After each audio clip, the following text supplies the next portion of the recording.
Hey, what's up, y'all? Welcome back to the Fairly Decent podcast. I'm your host, Jason, and today we're going to do the last installment of the 5-8-23 series. This is part 3. Welcome back. If you haven't heard parts 1 and 2 yet, I would recommend pausing here and going back to listen to those before you listen to this last episode.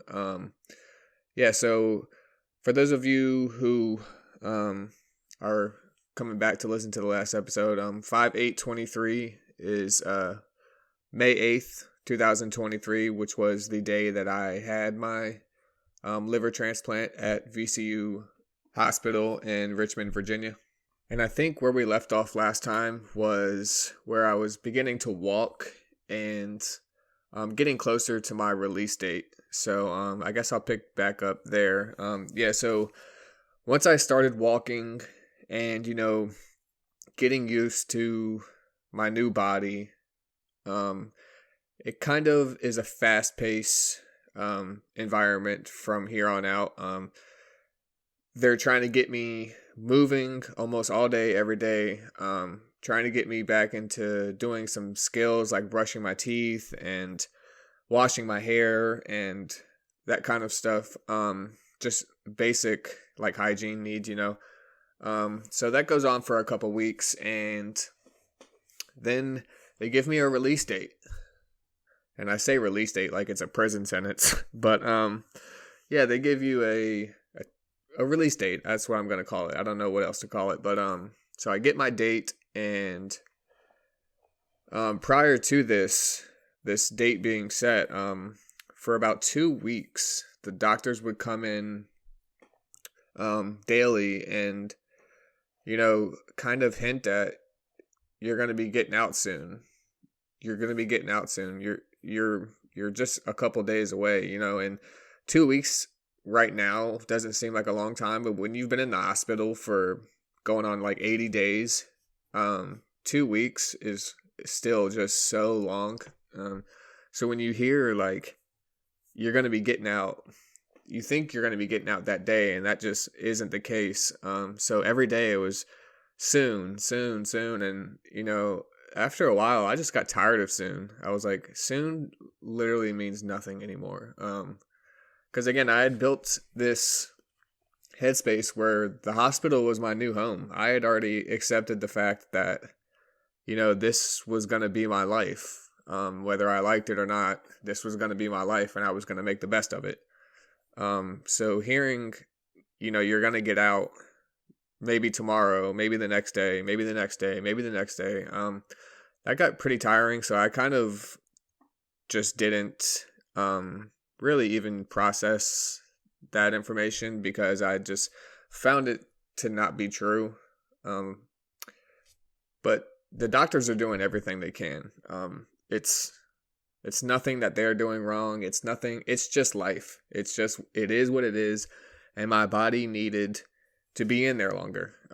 That's just the cold hard facts. My body wasn't ready to be released yet. And so a couple of weeks go by, and now I actually see it on paper that I have a physical release date from the hospital.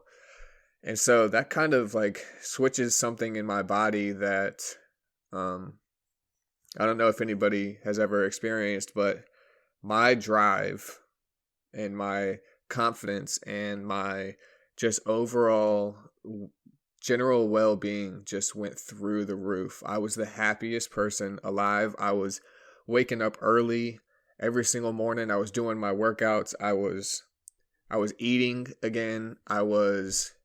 Just spirits were so high once I saw it on a piece of paper. And, some of that goes back to just never giving up. Once I woke up from my surgery, like I said, I was convinced that the hospital was just going to be my home after a while. And, the doctors and therapists tell you not to think that way because it's just not the truth. Like, you're going to get out. You're going to get stronger. You're going to do this. You're going to do that. And, I just had to put my head down and just keep working every single day and not giving up in the hopes that I was going to get out of this place. like I said, I accepted the fact that this was going to be my home, but if this was going to be my home, I was going to do everything possible for me to get out.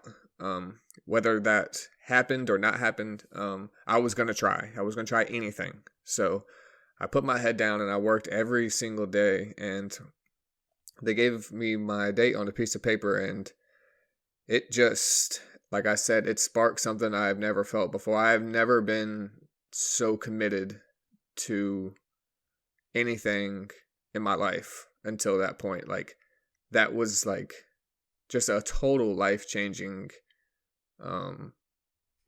portion of my life. I don't know how to explain it. But that day was just, again, and every day after that, waking up early, getting my workouts in, eating, spirits were so high.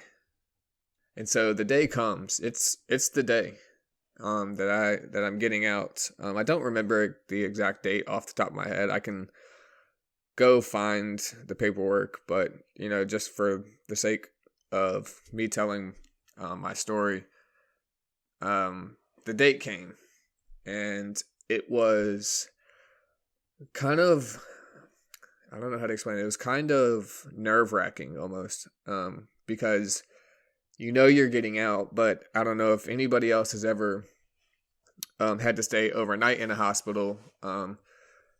Trying to get out of the hospital takes so much longer than getting in the hospital.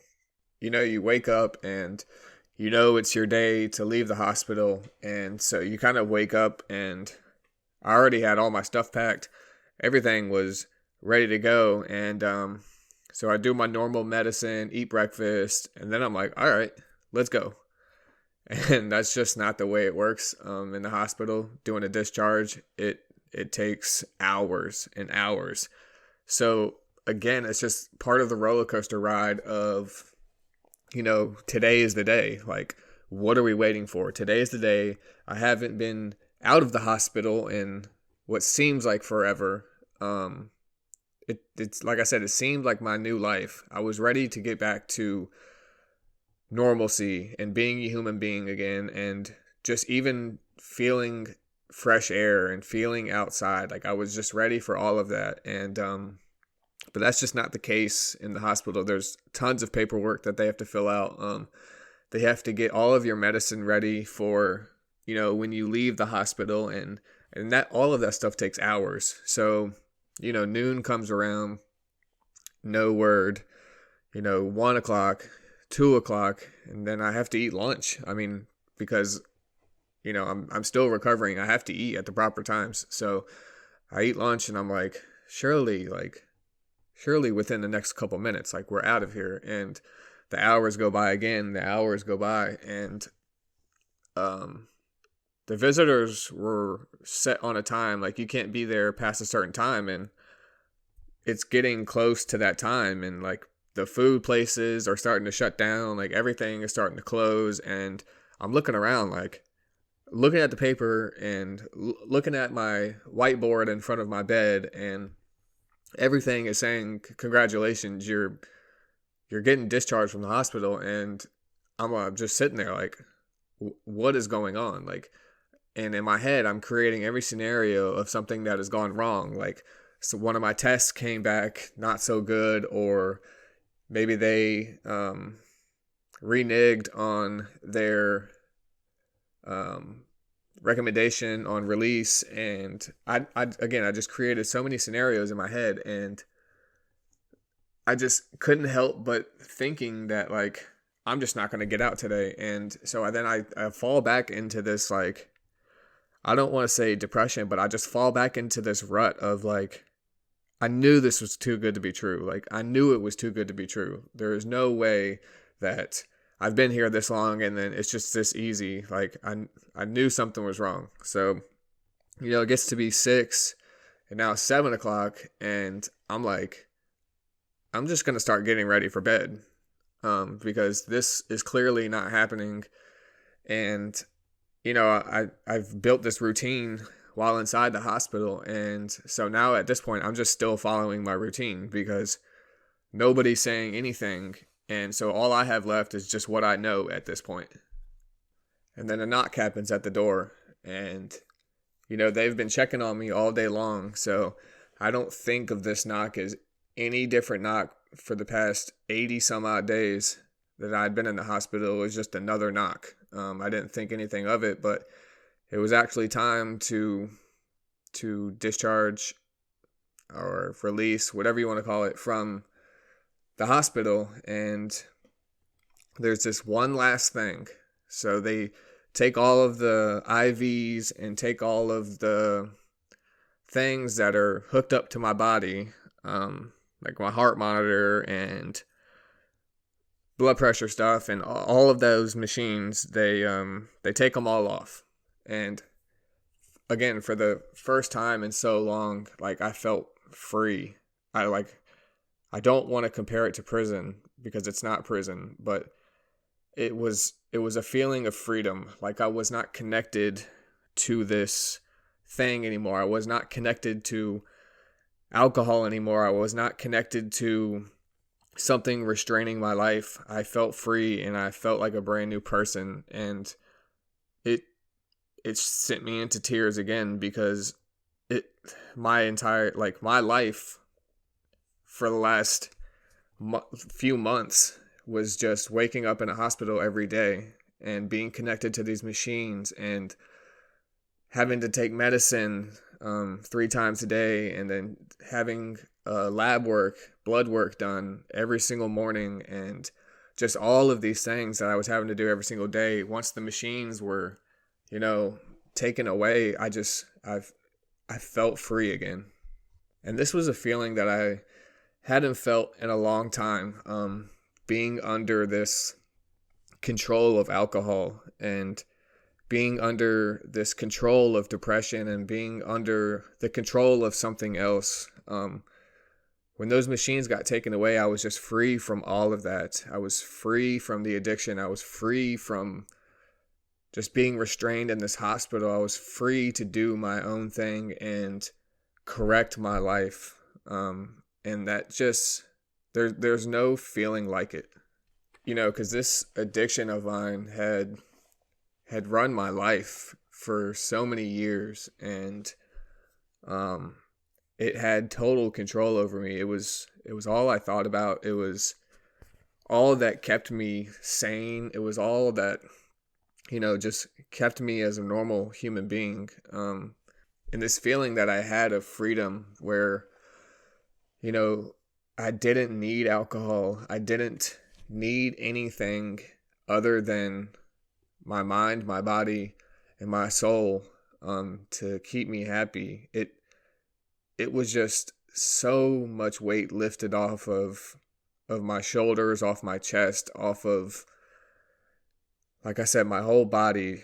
I just felt free. I wasn't caged in this small little cage anymore. And, I want everybody to know that I'm sorry if I hurt you in the past. I'm sorry if alcohol got in the way of a relationship that we had, or a friendship, or any sort of communication. I'm sorry if I wasn't a good friend to you. I'm sorry if I wasn't a good son to you, Mom and Dad. I'm sorry if I wasn't a good brother to you, Jess. I'm sorry to anybody that my addiction may have affected, because it wasn't fair to you. So I do apologize to anybody that was affected by my situation. And I don't want this to be like a pity party for me at all, because I feel better than I ever have in my entire life. I can truly and honestly say that going through this entire process has made me realize that there is so much life to live and so much good to be done with the rest of my life. This addiction does not define me anymore. This addiction does not control my life anymore. It is true what they say, that, you never really get rid of alcoholism, but you do let it go if you can and are willing to. Like I said, I don't want this to define me. I woke up from the situation better than I have ever been. And I can't thank my family enough. I can't thank God enough. I can't thank even you all for giving me the privacy, whether it was intended or unintended. I just thank everybody out there that is still in my corner to this day and is willing to give me another chance to prove to whoever I need to that I am a changed person, and I know it's for the better. And this is kind of the reason why I built this platform that I have, is to, educate people on the risks, and educate people on, just what addiction brings upon a person and what it can do to you and your family, your friends. So I just kind of want to, like I said, shed a light on a person going through an addiction. Thankfully, alcohol has not resurfaced in my life, and I don't see it happening ever again. And I really have my family and my friends and my doctors. I have all of them to thank for that. I did not do this alone by any means. And anybody who might be going through this same situation, I can't stress enough that you are not going through this alone. There are resources. I can provide you with some resources. If you need to talk, I'm available to talk. But just know that you are not alone. And I wish I could have understood that sooner. I think that's part of my problem is, I really took the advice that I was given and just threw it in the trash can. I was a very stubborn and one-track-minded person. I never thought I needed help. I knew I never wanted help. It just wasn't something that I saw myself as. And, sometimes you really have to, again, look in the mirror and just find yourself and ask yourself, do you really love the person that you're looking at? And it really took that for me to finally give in to getting the help that I needed, and ultimately having the surgery that I needed to survive, because otherwise I wouldn't be here anymore to, give guidance to anybody else going through it, or just, again, being a good friend to my friends, being a good son to my parents, being a good brother to my sister, and just being a positive light on the universe. So that when I do eventually pass away, as we all will, I will be able to look at myself and be proud of the person who I've become, of the man who I've become, and the man I'm going to continue to be and progress as the future goes. And that all happens one day at a time. I can't stress that enough either. Everything comes one day at a time. If you're going through an addiction, it's not going to happen overnight. If you know somebody who's going through an addiction, make sure you reach out and talk to them, whether they, want to get the help or not. Just to say that you tried means a lot to a lot of people, because some people don't have that person or that being in their life that is, gonna offer them help. And just to backtrack a little, so I get out of the hospital, and, I was doing so well in the hospital that I thought that would translate to the outside world, and that just wasn't the case either. like I said, I feel better now than I ever did. But just know, like, if you are going through this process at all, that again, it comes one day at a time. I spent the first month outside of the hospital, just as a braille and brittle body. Wasn't able to go upstairs really without help. I couldn't move around without a walker. And I say all that to say, like I said, that it comes one day at a time. And what I've been talking about, I know a lot over the past episodes, and I'm going to keep reiterating it. I'm sorry, but setting yourself small goals to achieve one big goal is probably the best advice I can give anybody that's trying to reach a goal, whether it's getting out of addiction, whether it's, getting a raise at their job, whether it's just anything you want to accomplish. Have that main goal in sight, but make sure that you set yourself real achievable goals along the way, because rewarding yourself for small wins adds up. Just shooting for the stars and failing can be, hard on the mind. And I just found that setting those small goals and, patting myself on the back every single day along the way helped me achieve my ultimate goal, which is where I'm at today. And where I'm at today is a really amazing space. I wake up every day and the first thing I do is pray. And I know some people aren't religious, some people are. I'm kind of in between. But I do believe that there is, a higher power out there. And